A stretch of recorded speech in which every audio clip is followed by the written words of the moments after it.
En juin 2012, à Miami, un adolescent de 16 ans du nom de Yasser Lopez vivait une journée qui allait bouleverser sa vie à jamais.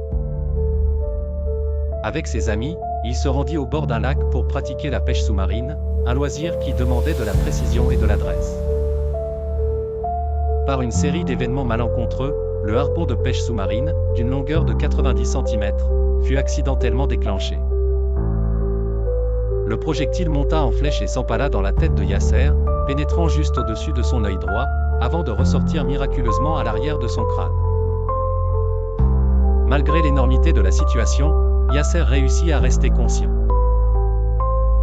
Lors de l'arrivée des secours, les pompiers furent stupéfaits de le voir debout, parlant, avec la tige métallique toujours plantée dans son crâne. Pour le médecin en chef du service d'urgence, le fait qu'il arrive vivant à l'hôpital était un miracle.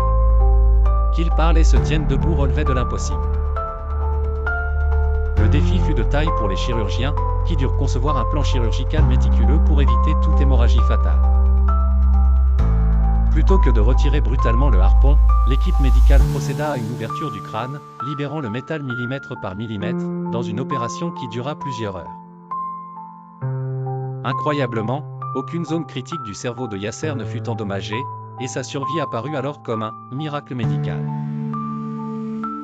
Après des semaines passées à l'hôpital, Yasser, bien que souffrant de maux de tête intenses et de perte de mémoire temporaire, retrouva ses capacités de parole et de mobilité.